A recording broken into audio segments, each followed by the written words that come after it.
نواب صاحب، میں آپ کا بے حد مشکور ہوں. آپ نے یہاں آ کر میرا مان بڑھا دیا. میری سمجھ میں نہیں آ رہا کہ میں آپ کا شکریہ کس طرح ادا کروں. منشی صاحب ہم کیا کہیں، آپ کا اصرار ہی اتنا تھا کہ انکار کی گنجائش ہی نہیں رہی.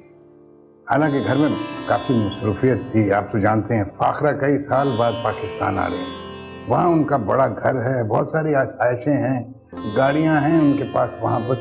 ہم نہیں چاہتے کہ ان کو یہاں پر کسی قسم کی پریشانی کا سامنا کرنا پڑے. ارے پریشانی کس بات کی نواب صاحب؟ جب فاخرہ بی بی حکم کریں گی گاڑی گھر پہ پہنچ جائے گی. ارے نہیں منشی صاحب، ہمارا کہنے کا یہ مقصد نہیں تھا. انکار مت کیجیے گا نواب صاحب. فاخرہ بی بی کو تو میں نے اپنی گودوں میں کھلایا ہے. ان کی شادی، ان کی رخصتی مجھے تو سب یاد ہے. اور مجھے تو بڑی خوشی ہو رہی ہے کہ فاخرہ بی بی آ رہی ہیں. جی ہاں، بس اللہ تعالیٰ آپ کو لمبی عمر دے. آپ کا بہت شکریہ، مہربانی. میرے خیال میں اب ہمیں اجازت دیجیے، ہم چلتے ہیں. جی نواب صاحب، پھر تشریف لائیے گا ضرور. جی جی انشاءاللہ. اللہ، بلال بھی آ گئے. بلال، تم نے تو یونیورسٹی جانا تھا نا؟ یہاں کیا کر رہے ہو؟ یونیورسٹی جاؤ. آپا ابھی یونیورسٹی میں ٹائم ہے، چلا جاؤں گا. نواب صاحب آئیے، گاڑی تیار ہے، پلیز آئیں نواب صاحب. آئیے.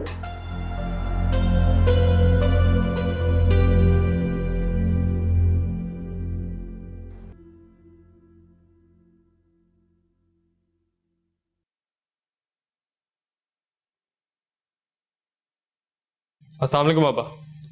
وعلیکم السلام. آ گئے تم؟ جی. ارے بھائی، وہ نواب صاحب اور ان کی بیٹیوں کو خیریت سے حویلی پہنچا دیا تھا. انہیں کسی قسم کی کوئی پریشانی تو نہیں ہوئی؟ نہیں آپا، کسی بھی قسم کی تکلیف نہیں ہوئی. جس طرح وہ گھرانہ آپ کے لیے قابل احترام ہے، بالکل اسی طرح میرے لیے بھی ہے. جیتے رہو بیٹا. میں تو اللہ تعالیٰ کا لاکھ لاکھ شکر ادا کرتا ہوں کہ اس نے مجھے تم جیسی اولاد دی.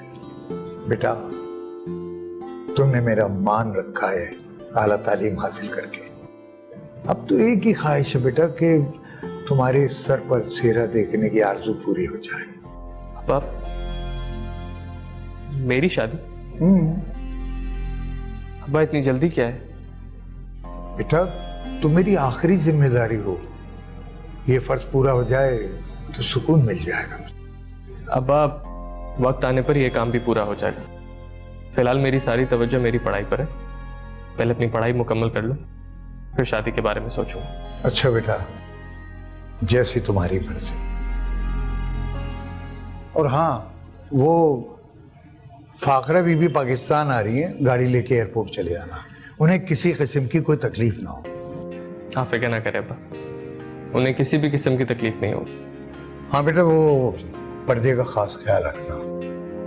نواب خاندان کی خواتین ہیں، وہ نواب صاحب کو بے پردگی ہرگز پسند نہیں ہے. ابا میں پوری طرح خیال رکھوں گا، آپ بالکل فکر مت کریں. شاباش.